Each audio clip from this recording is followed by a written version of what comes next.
Welcome to episode number 80 of the Canadian Prepper Podcast. We are recording on August the 9th, 2020. My name is Eric. I'm the host of the show based in Southern Ontario. I'm a hunter, target shooter, ham radio operator, and computer geek. As a first responder, I witnessed an over-reliance on emergency services during major events, and I started a small preparedness company to help people get prepared for at least 72 hours, if not longer. Hi, my name is Ian. I live on Vancouver Island. I'm an outdoor enthusiast, sport shooter, and my farm's designated handyman. I'm Alan. I'm also a ham radio operator, safety trainer, first responder, security expert, and overall safety nerd. I'm Gavin. I'm an instructor with Ragnarok Tactical, a volunteer search and rescue person, CCFR field officer, and a regular panelist on the OG CPP. They hate us because they ain't us. If you want to help support the show and keep the Canadian Prepper Podcast on the air, buy a Canadian Prepper Podcast t-shirt at www.rapidsurvival.com. All proceeds help keep the lights on, the backup generator fueled, and Eric's dad jokes coming. And we all know that's the best part, right? Oh, yeah, that's what everybody listens for. That's why I come back. So if you're enjoying the show, please take a few minutes and like us on Facebook and submit a review on iTunes. Also, we want your feedback, good or bad, or if there's just a topic you want us to cover. You can email us at feedback@prepperpodcast.ca. Is everybody ready for the terrible dad joke? I look forward to this all week. We've got some content we found in the woods for you this episode. Boo. Wow.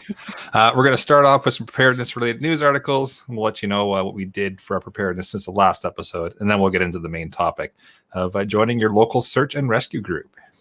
Although local seems to be a relative term.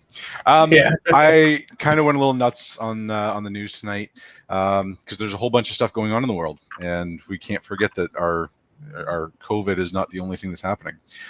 So in case you've been living under, in case you have been living under a rock, there was a large explosion in Beirut. The crater is approximately 43 kilometers deep. Yep. And after that, protests have turned into riots demanding the resignation of some of the more senior elected, I'll use that term loosely, officials in Lebanon, and a snap election is being called. Closer to home, a protest in Montreal over mandatory mask regulations draws thousands of people, most of them not wearing masks. I put a little op-ed in the show notes. I'm not going to read it out here for the most part, but I think it's safe to say that we're all kind of sick and tired of the indoctrination, and we're no longer pretending this is about safety.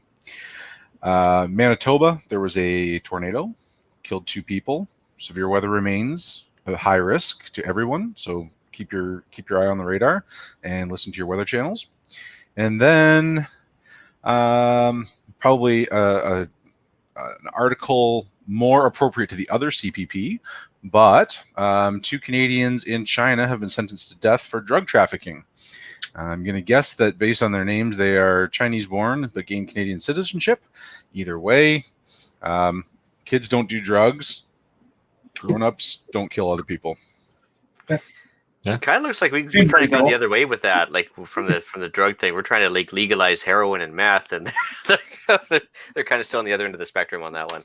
It does not serve the benefit of the party to have people thinking freely. No. That's true. Or expanding their mind, clearly.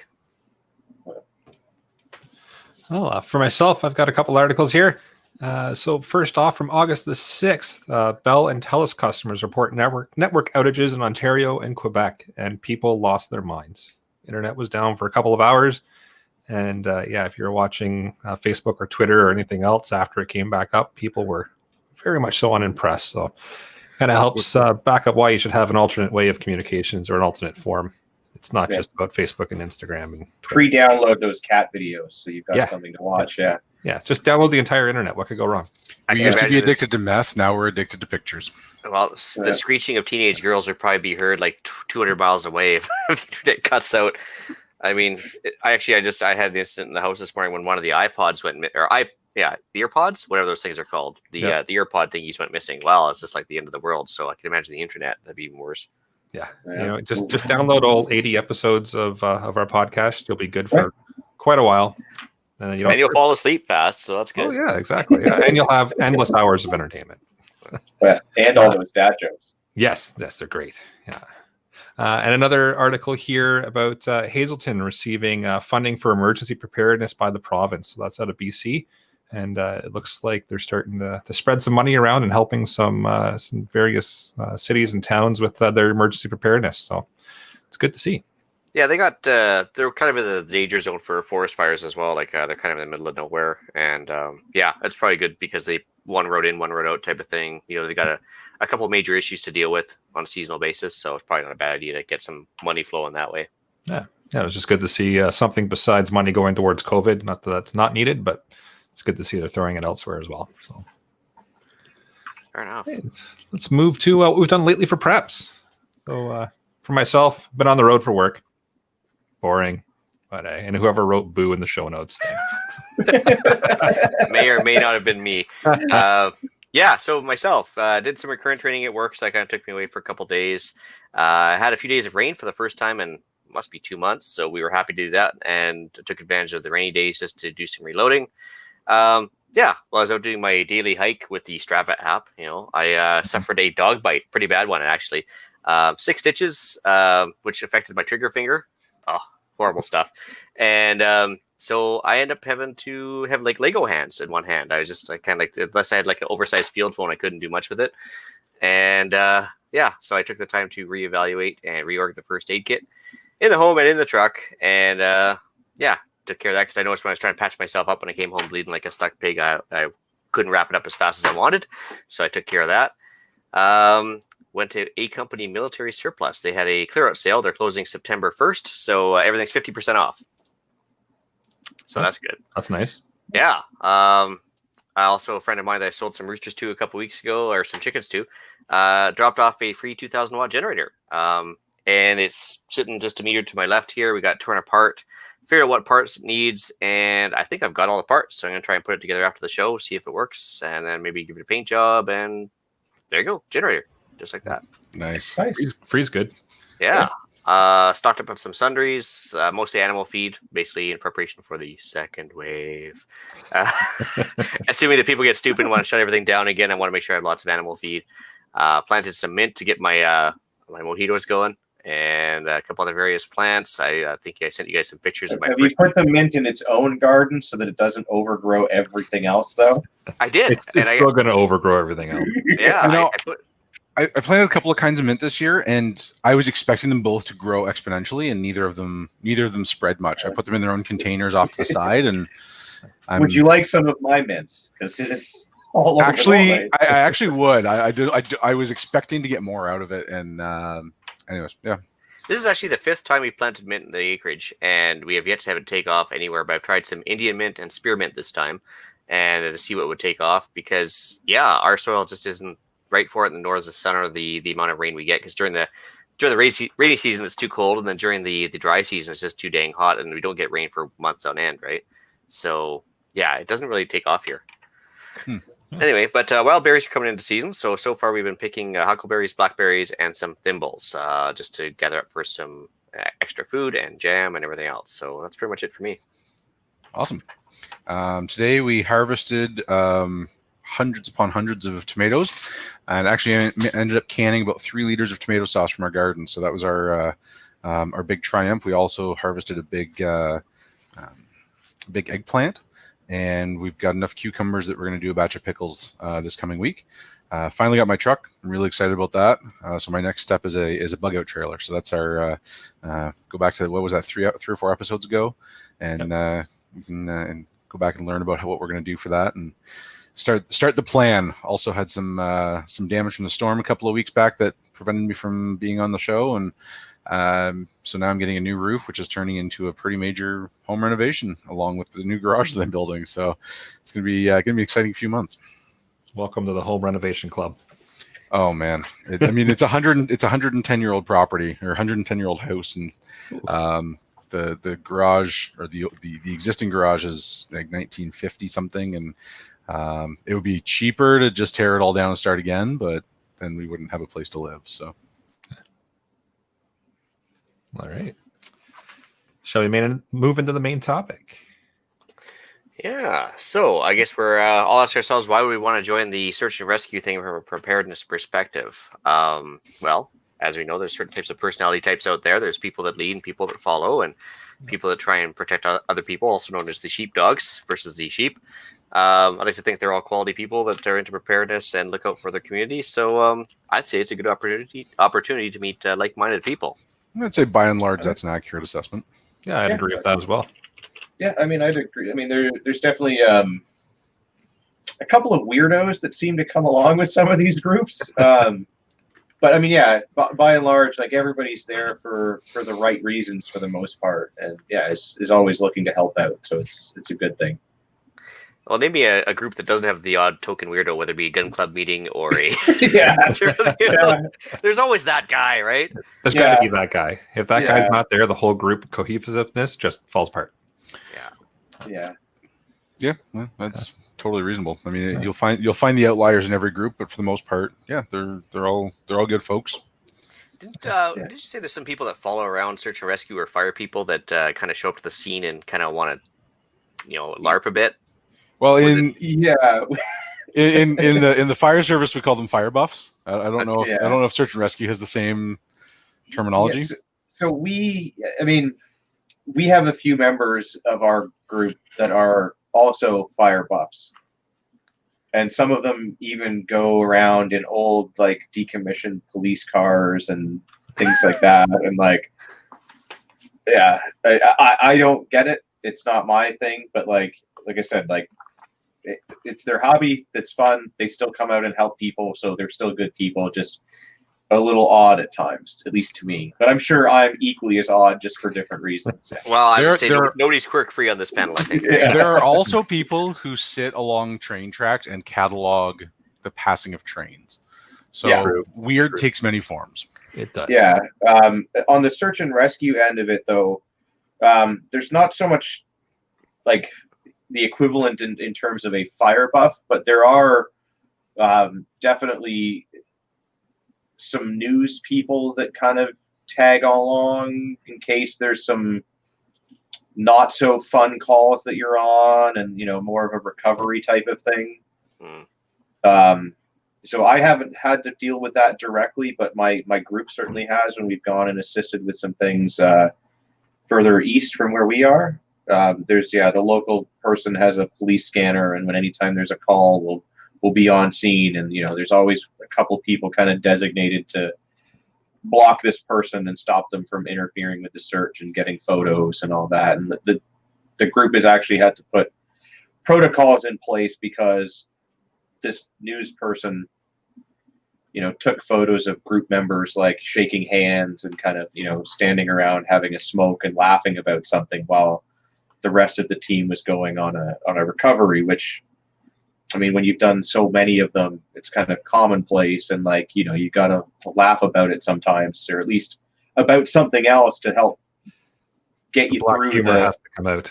Yeah, the uncomfortableness of what you're going on, and and regardless of what you're doing, I mean, everybody else's life has to carry on, and people don't always understand that, and when you kind of catch a photograph of that out of context, then people get mad. So we've had to nobody's allowed their cell phone except for the the search leaders, and then no shaking hands, no having cigarettes, no this, no that, no anything.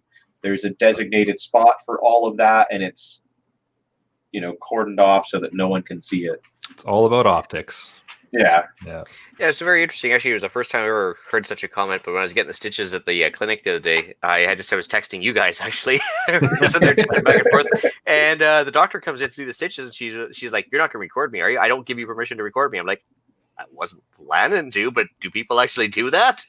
She was like, "Yeah, they try." Watches the show. Yeah, and I was like, "Oh, okay, whatever." And I wasn't my plan, but anyway. I had to kind of giggle more than anything else, but it's the way society is now, right? Everybody wants to record everybody on the Instagrams and everything else. So service to the community. I mean, if you're heading down that direction for a career path, as is police, fire, EMS, or whatever, I think it's a good entry level kind of position / job to kind of dip your toe into the water on that one. Yeah, absolutely. I'd say it's a way to know exactly how you're going to react in an emergency situation without dedicating yourself to a career in it first. Yeah, absolutely.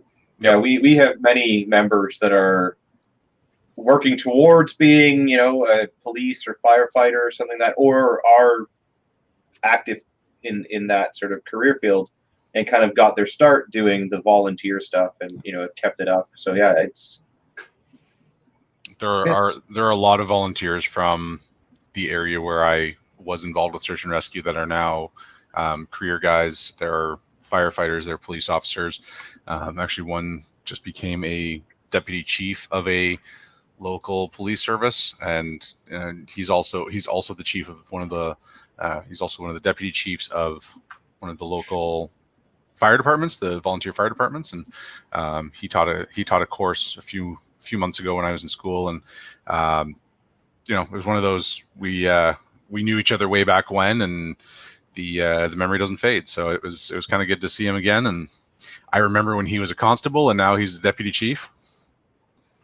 That's quite cool. I mean, it certainly is a small world when you start getting into sort of some more niche careers and volunteer groups like that. I mean, the one downside I would say though is that you get a lot of people, at least where I am, that say they want to volunteer and will kind of go through the motions and join and maybe kind of come to one or two events and then never show up.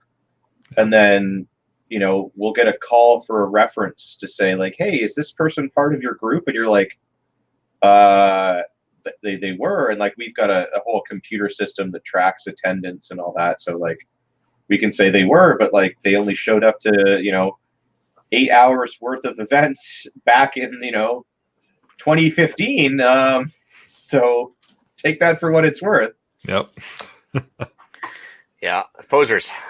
Yeah. And then we've also unfortunately lost a few amazing members to full-time employment in some sort of, first responder field. So it kind of sucks when that happens, that they cut their teeth doing the volunteer stuff and get those volunteer hours that gets them the job, but then they have no time for the volunteer stuff, and you lose them. But it's never good when the experience walks out. Yeah. Yeah, but at least they've gone into something where their experience will be utilized, and it's not like they just kind of got burned out or whatnot. But yeah, true. Well, it's not like they would. Well, if somebody asked them, how do you become a policeman or fire chief or whatever, the first thing they're going to do is they're going to mention how they started in something like this. Yeah. So that'll be a feedback loop for you guys to get new volunteers too. Well, exactly. Yeah. From the selfish perspective, I'm actually kind of curious. So, what kind of courses and skills you can glean out of the course, like by volunteering? Like, they're just not going to send you in blind into the bush looking for people. So, what kind of stuff do they promote? I mean, for my group, all of our members are given standard first aid and stop the bleed. We have our own in-house instructors for both of those. Myself being one of the stop the bleed ones and working towards standard first aid, but then the coronas happened, so that's all on pause. But that's currently what we provide to our members for free, and that's mandatory that everybody has those two things. But there are also some opportunities. So we've partnered with a lot of other local groups, and they also have their own in-house instructors for various things like ground search and rescue. EMR was another one. So some of the guys got to go take their EMR certification classes and all that for a very reduced price. What does EMR stand for? Emergency medical responder. It's basically like the highest. It's basically you're a paramedic, but without being a paramedic. Oh, cool. Okay. But yeah, so like that's pretty cool that they got to go do that at a much reduced rate. Yeah, that's some awesome training, and if it can be subsidized, even better. Yeah, so yeah, it might not always be free, but we get access to a lot of stuff, or even just have the opportunity where if you were just a random person off the street, you wouldn't be given it, even if you still have to pay full pop for it. But we were supposed to all go get our swiftwater rescue and stuff like that, or at least like the first level of that this year, because we do the float your fanny down the Ganny events. Which is a hilarious event. But the Port Hope Fire Department was supposed to get us all on that. And unfortunately, again, the corona's got in the way. And yeah. Pesky corona is messing everything up. Yeah.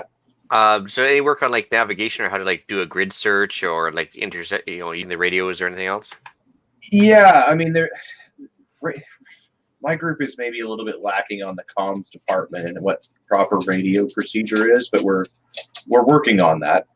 But yeah, like we do several training exercises throughout the year that encompass standard first aid stuff, ground search and rescue, et cetera, et cetera, et cetera. And the sister kind of groups we partner with all do the same. And we, have a relationship with them where, like, if we throw a training event, everyone else is welcome to attend it as well, and vice versa. So yeah, we get a lot of that kind of, land nav, search and rescue, grid, and the procedures of how to do that properly, and all of your spacing and all that.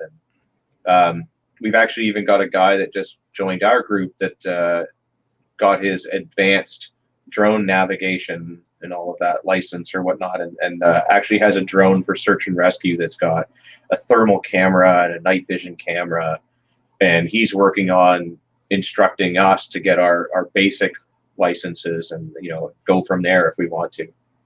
So yeah, there's definitely all kinds of cool opportunities that you can get from joining your local group. It also puts you in a position to work really closely with other people who are in that same community. It builds a fantastic network of, as Ian mentioned, like-minded people, but also of people who may be in a position to help you down the road. So people who are if you're aiming for law enforcement, it puts you in contact with people who are also involved in law enforcement, which could work out in favor if you don't suck. That's kind of what I was going to come around to, is like the idea of resume padding per se. Like, I mean, because like I think if you apply to any sort of community service job, like police or whatever, they're going to ask you what kind of community service you've provided, or and volunteer work, and that's going to be a guaranteed plus right there. Yeah. Well, yeah, and you've already got something kind of similar built in, and then if you've managed to acquire any of these skill sets through doing this, it's like they come built into you already. It says, oh yeah, no, I've already got my standard first aid, my stop the bleed, my swift water rescue, my this, my that, my everything else. So like those are valuable skills to people that are in situations that can go sideways very quickly, right? Like, yeah. Well, especially for I think the younger types that need some direction. They all want to do certain jobs, but they don't know how to do it, and it's a good way in. I think also teamwork and leadership opportunities, like to work as a team, and also maybe one day, if you've been in long enough, they'll put you in charge of like a team of searchers or whatever, and you can practice your leadership skills that way. Yeah, no, absolutely. I mean, our group has epaulets that we designate, ranks on based on your medical training, because that's more of the stuff that we deal with. But one of our sister organizations does a lot more of the ground search and rescue, and they have crew leaders and stuff like that. So their epaulette ranks are based on who's allowed to lead a team in search and rescue, and who's supposed to be, the guy actually doing the searching and rescuing, and then who's in charge of the overall event and stuff like that. So yeah, it's pretty interesting stuff. That's good. Yeah, it gets you kind of used to a hierarchy of I can't know everything, but all of us together can work towards a common goal. Absolutely. It helps out. Yeah, we got a comment from Infamous E there. It says, I did St. John Ambulance Volunteer Brigade duty years ago. The unit I was with ended up getting specialized training, which is vehicle extractions, swift water, restricted spaces, and much more, all for free. So, I was also a St. John Ambulance volunteer for, 20 some odd years, and yeah, very very much the same experience. Put in a lot of time, but got like an absolute ton out of it. Extrication, we did high angle more than swift water, just because those are the people that we had available to train for us. But I mean, we had spent lots of time rappelling off the building and learning how to go run the Stokes basket and get it picked up, and all kinds of other groovy things. So it was a hugely valuable experience. And again, the contacts I made there, the people that I met there, 20 years later, it's all coming full circle. And I'm new to the fire service, but I don't get treated like a newbie by the people that remember me from back then. Yeah, it's interesting too. Because I was talking to the local lady that runs the search and rescue organization here, and she was saying, a lot of high angle stuff. Obviously, with all the ravines and stuff around here, it's kind of one of those necessary things where they're trying to pull somebody up, but it's been fallen down, broken leg or whatever. So yeah, some interesting training to be had for sure. Yeah, but yeah, it's definitely a small world, and once you get into it, I mean, I met Alan through doing some stuff on this podcast, but having conversations with him, we know a few people in common that are all part of this community. I think that's how small it is, you know? Yeah, that just like it goes back to how small the world is in general, and then how small the specialized communities are beyond that. And yeah, we've got a lot of mutual friends that like more than I would have expected. Yeah, but that's part of the whole networking thing, right? And it's if you want to go into that as a career, you know, this person knows that person, and this person runs this thing, and all that. And it's if you do plan a career in this, not only is it good to just give back because it's good to give back, it's also beneficial to you in getting ahead in your career, because it's not always what you know, it's who you know. Oh, absolutely. Yes. And more importantly, who knows you? Yeah. Yep. Well, that's pretty much it for me. Another thought too, we're talking all this like angle and rappelling and all this training, but this would be a motivation as well to stay in shape and keep those skills up to date, right? You can't rappel and do all the angle rescues and all that kind of stuff without keeping up some level of physical fitness. So absolutely, yeah. And I mean, just, you know, it's one thing to go and, like, you know, you do your standard first aid refresher, you know, every couple of years, which is probably enough for most things. But, you know, having a few events throughout the year where either you actually legit have to use something, or even just the scenarios that we put out, it's practice, right? Like, it's some things you just forget. Like, even if it's a little thing that, you know, it's not life or death, but it's like, oh, if I remember to, like, flick a bee sting away instead of, like, doing something else, whatever, I'm not going to kill someone if I do it wrong. But just little things like that, you keep up the skill and keep up the training, and it means you're that much better at it. Yep. I could just imagine for the motivation aspect, you know, some guy sitting on the couch, the call goes off because Timmy's stuck in the well or whatever, and you're like, I'm too tired, man. I just got to chill and play video games today. Yeah. That's not gonna work. Another bag of chips open and let Timmy swim on his own. Yeah. Well, so I mean, right towards the, you know, the first part of the whole Corona lockdown, where I wasn't working at the time because we'd shut down. I was so bored. And we got a call over on the radio, like, at night, that there was a kid that went missing. And I'm just, like, frantically grabbing my stuff, and, like, I'm like, oh, finally, like, something to go and do just to get out of the house, like, and be useful. I mean, unfortunately, I mean, before I even managed to get all my stuff together, we got another call over the radio that they'd already located the kid and everything was fine. So, like, it all worked out nicely in the end. But I was definitely excited to be able to get out and do something. And as much as it's not a good thing when you get called into service, there is definitely a feeling of accomplishment and of satisfaction when you can actually go be part of the solution. 100%. Yeah, and that's not isolated, of course, to search and rescue. That's, you know, it's a pretty broad spectrum, but it's a way that you can achieve that feeling without dedicating your entire career to it. Yeah, absolutely. Another point here, it's a good way to learn what not to do in an emergency situation. Right? So you're getting all that training and you're getting all that information, and you get to practice it, and you learn what is going to work and what's not going to work. Yeah. Well, we kind of touched on it earlier there too. There's like kind of a stress inoculation thing, right? And if you, if you find out that you consistently lose your mind every time there's a stressful situation, maybe it's not for you to carry on, but maybe it is. Maybe you're an adrenaline junkie or something, right? And then, you know, it works out great. But I mean, even if you are the kind of person that stresses out when you encounter things, the more you encounter them, hopefully the less you get stressed out. So over time, you know, you'll get better at it, or you'll find other ways to, like, maybe you're really good at comms, and you can, as long as you don't see the blood, you could be the guy on the radio in the command trailer that tells everyone where to go. You know, does all the interning on the computer for you, right? Like, that's right. Everybody finds their strength, and they all fit into the team accordingly. Exactly. Preparation leads to victory. The more you prepare, the easier it is to succeed. Yeah. Got it. It was actually kind of funny when I walked in the door the other day with that bite, and I was bleeding all over the place. I just told the wife, I said, "Don't look."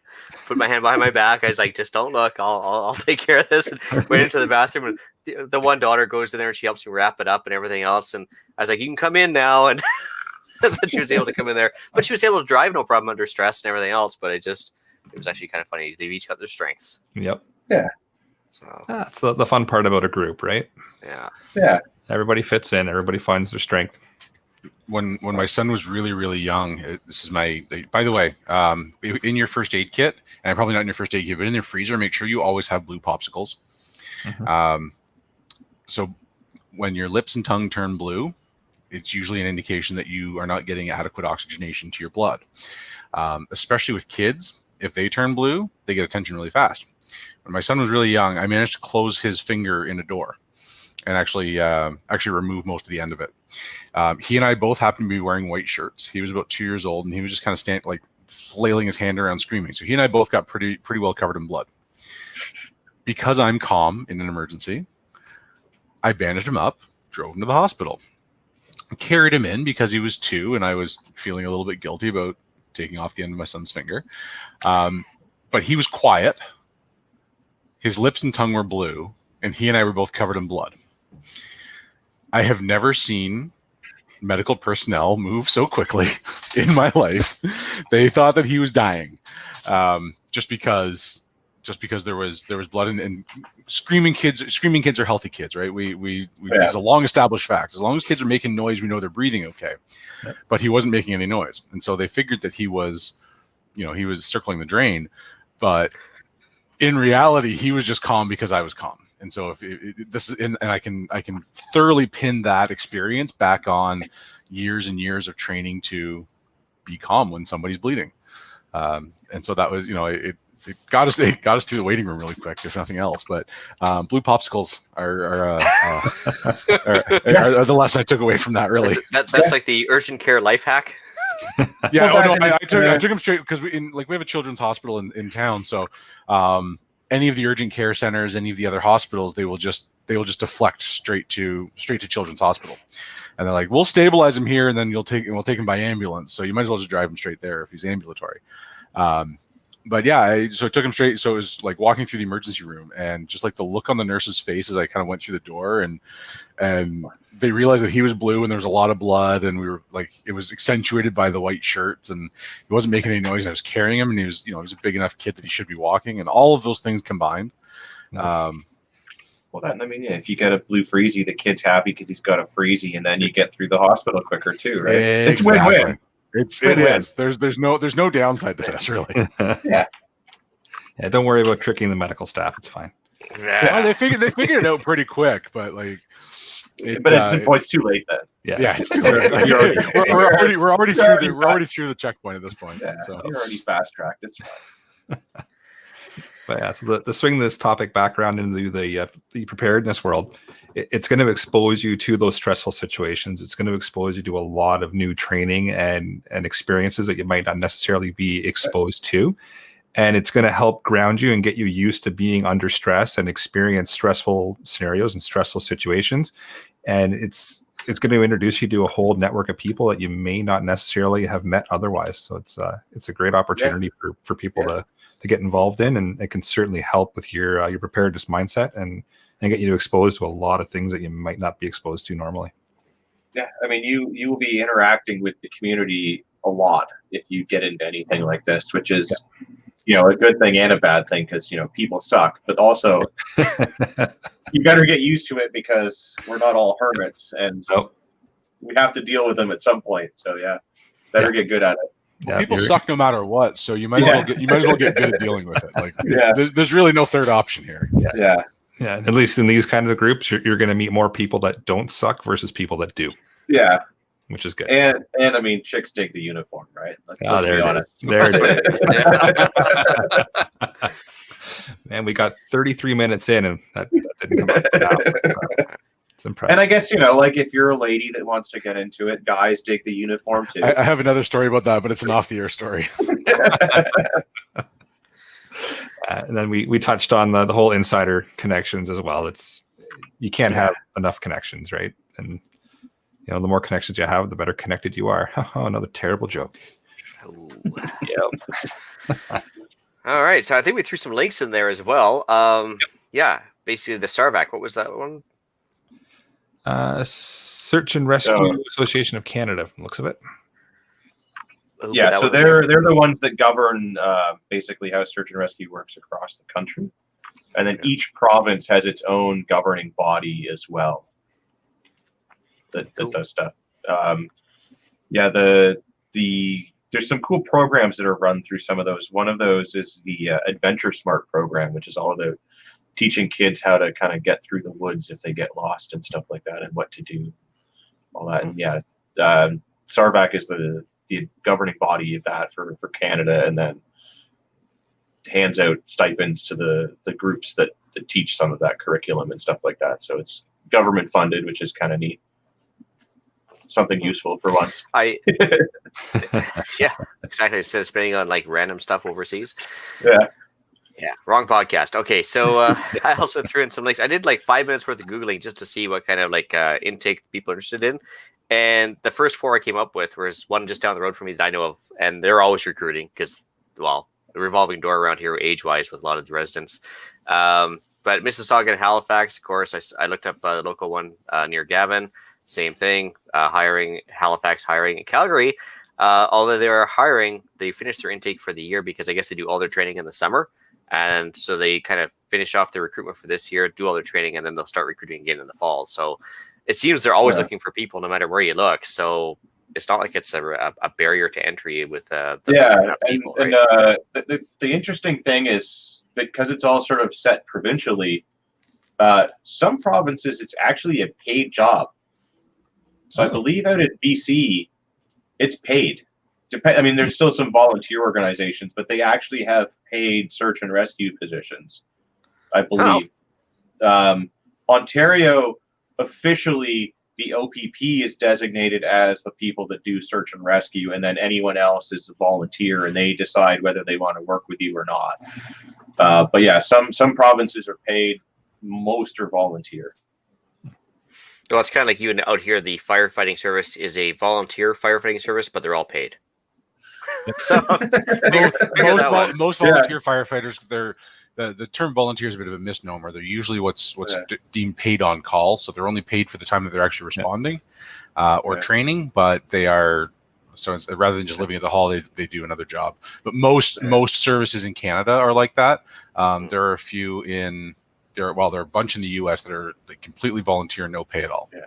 Has somebody told them that volunteer means something different what they think it means? Well, the challenge becomes getting getting the general population on board with like, well, it's not really a part-time job. There are no set hours, and it's paid on call is kind of a weird thing to explain. So we just kept the term volunteer, and it made it easier.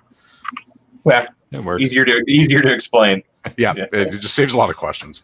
Yeah, so long story short, I think if you just Google your local search and rescue organization, like your name of your city and search and rescue, you probably find something close to you. And if you want to join them, I'm sure they'll have you.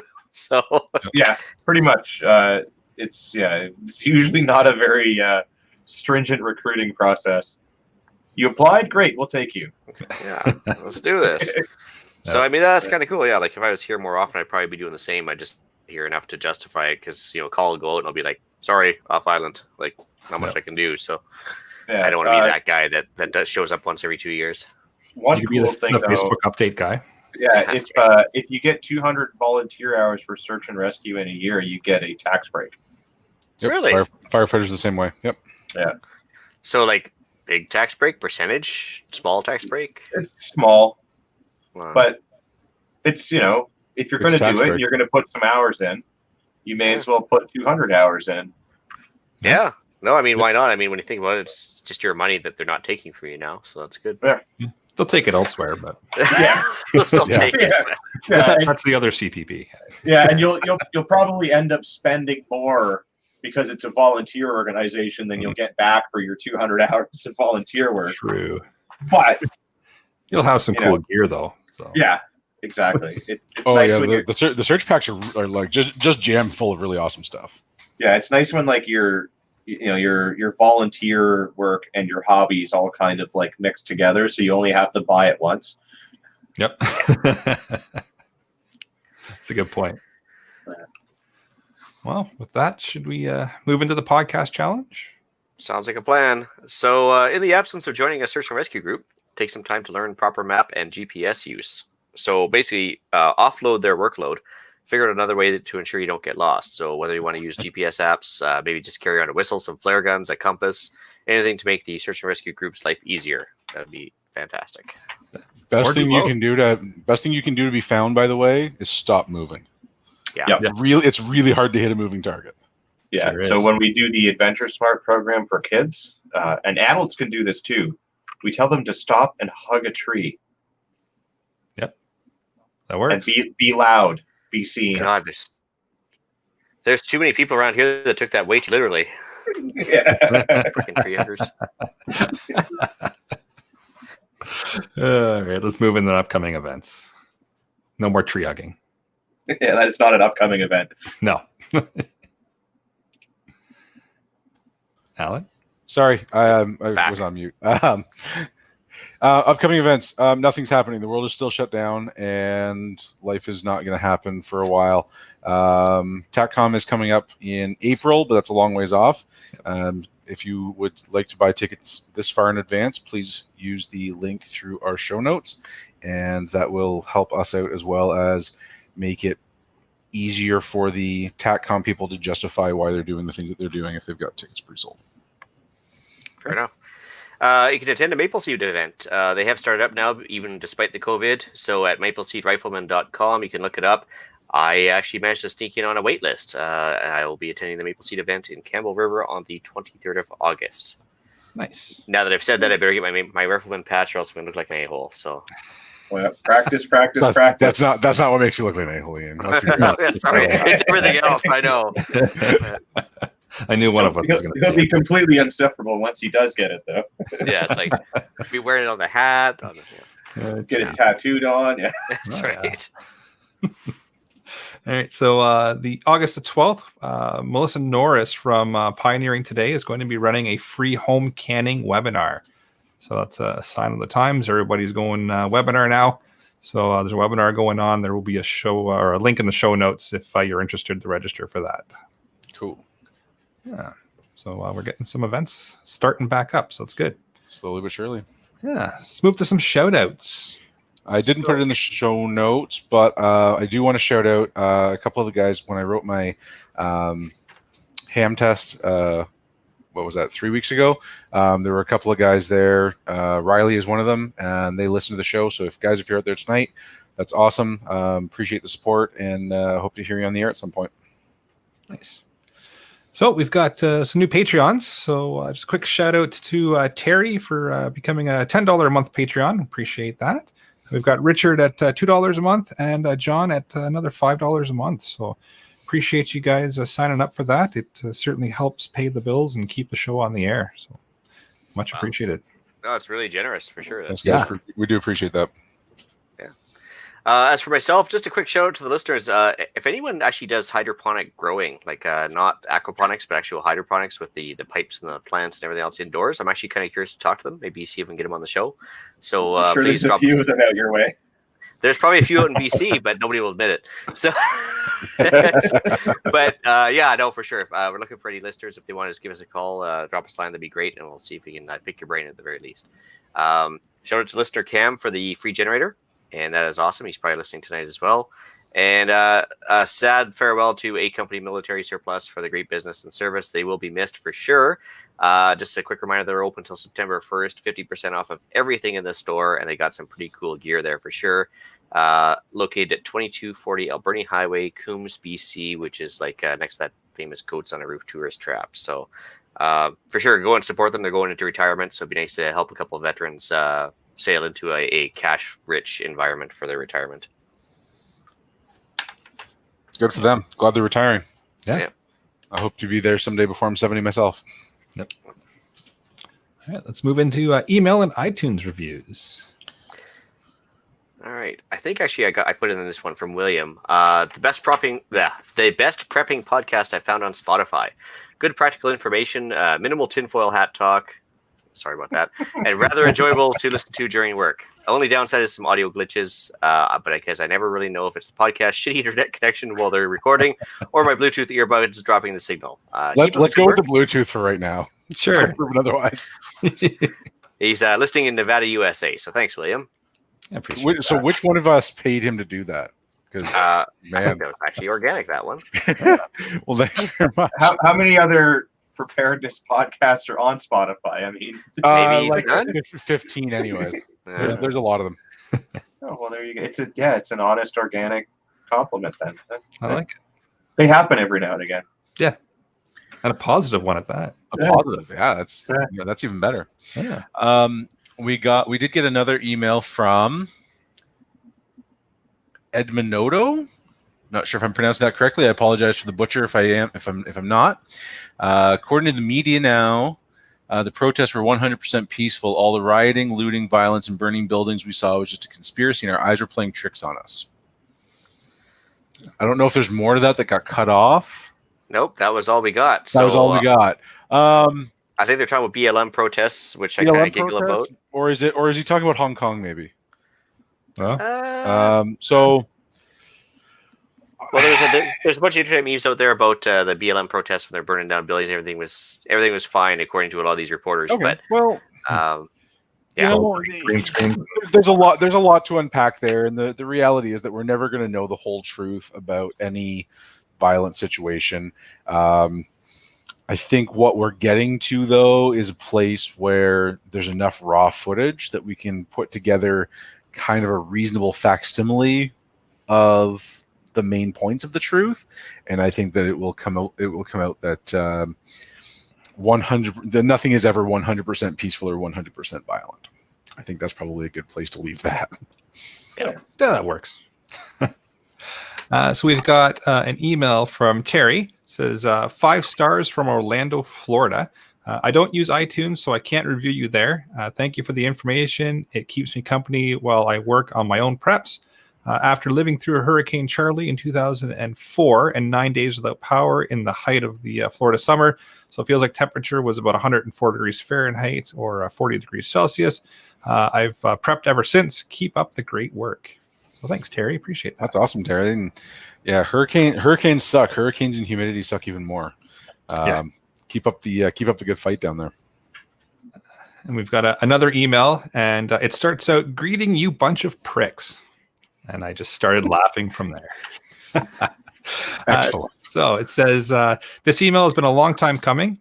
Started enjoying the podcast back in January, February of 2019. You look all wrong. What I mean by that is I did not want to watch any YouTube recordings until I had caught up. Obviously, my listening schedule wasn't regular, as I would have caught up a long time ago. So today I finally got there, and I watched the Power Outage episode on YouTube after 78 episodes. You're a little bit more like family, and I had formulated images of how you look like in my mind. I can relate with that. You do that with dispatchers when you're working emergency services. And then you go and meet them, and it's not anything like you thought the person you pictured on the other end was. But I was very disappointed when I watched the clip. All kidding aside, I really expected Ian, Hughes, and Tyler to look like Eric. Okay. Eric looked like Tyler, and I kind of think Alan probably has a similar look as Ian's, but the tattoo is getting in the way.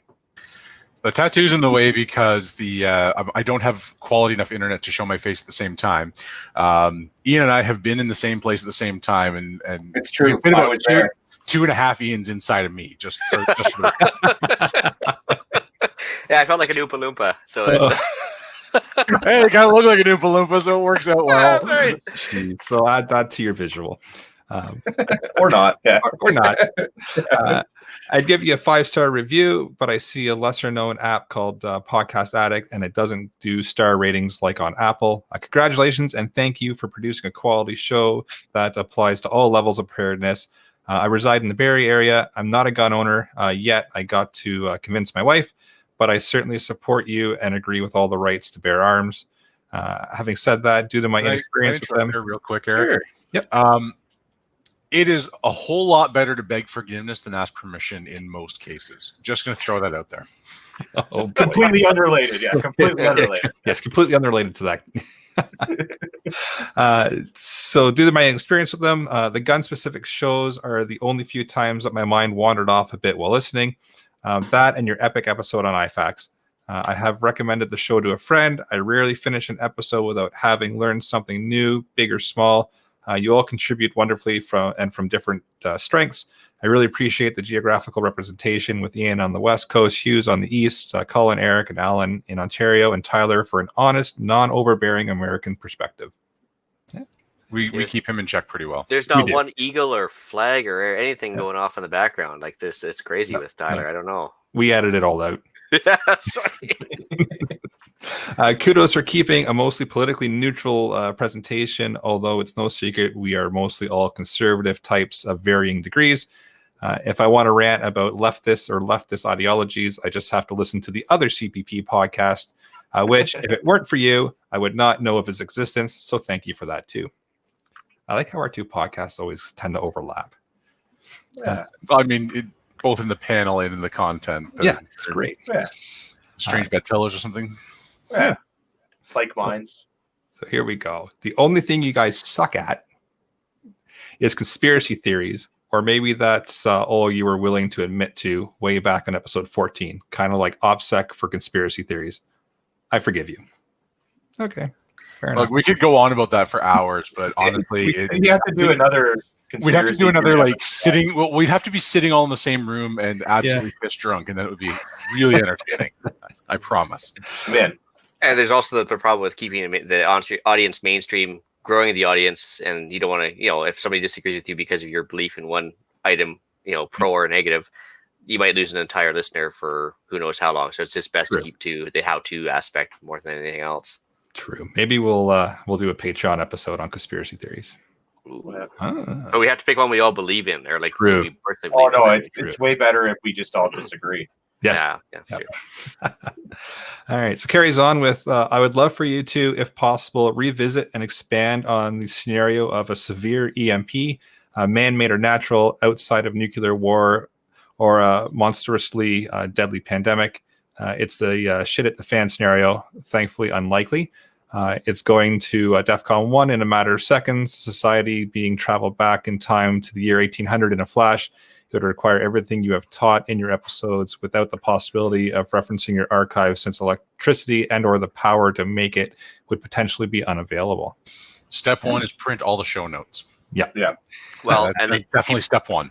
People can't take knowledge from you, so that's the one thing that prep you always have with you. So keep the knowledge, and you're good to go. Yeah.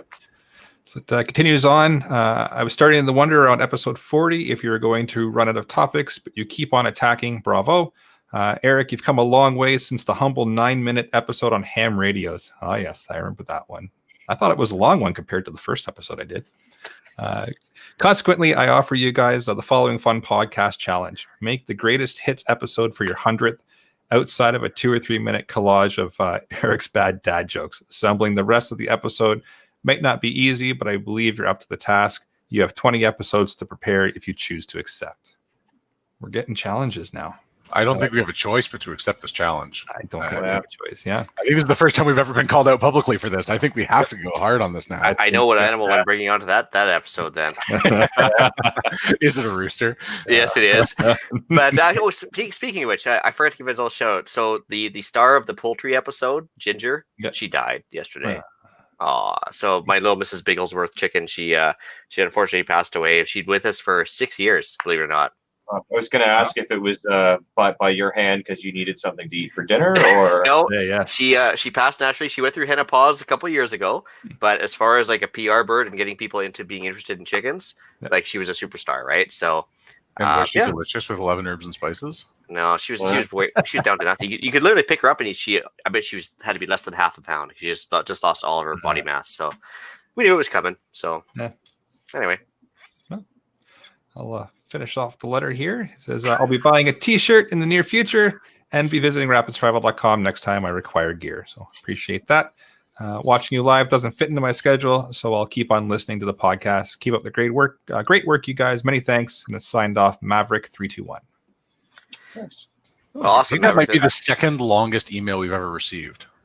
I think so. I'm pretty sure the longest one was the one that I sent just before my first episode on here. Yep. I think you're right. Yep. Maverick, if you want to go shooting sometime, drop me a line. I'm not that far away. I'll gladly take you out. And I would extend that exact same invitation. I'm certainly not that far away either. And strangely enough, I used to live in Barrie for 13 years. So, yeah. I'm driving through Barrie next week. Small world. It's the center of the universe, apparently. Yeah. All right. Well, with that, I will bring episode number 80. We've got 20 episodes to go. Challenge is on of the Canadian Prepper Podcast to an end. You can find the Prepper Podcast on iTunes, Podbean, Spotify, or of course, your favorite podcast app. Please help us out. Submit a review. And when I'm not on mute, we do record these shows live on Facebook and YouTube. If you would like an early peek at the shows, please subscribe to the YouTube channel, Canadian Prepper Podcast. Click the notifications tab. That gives you an alert when we're going live. You can contact me directly on Instagram at PPSWO or Alan with 1L at prepperpodcast.ca. So you can find me on the gram as well, Urbix_GTA or RagnarokTactical.ca. If you use the code Gavin10, you'll get a discount on some stuff. Ooh, cool. You can reach Ian directly by emailing me at theislandretreat@gmail.com. You can also find myself and Gavin on Canadian Patriot Podcast on iTunes and YouTube. There you can find us discussing why government waste in society makes both of us want to wander off into the woods. Well done. Yeah. All right. Please check out Rapid Survival at rapidsurvival.com. You can get me there on the live chat while you're buying some prepper gear. You can also email me at feedback@prepperpodcast.ca. So thanks for joining us this evening. Until next time, be prepared, stay safe, And keep learning.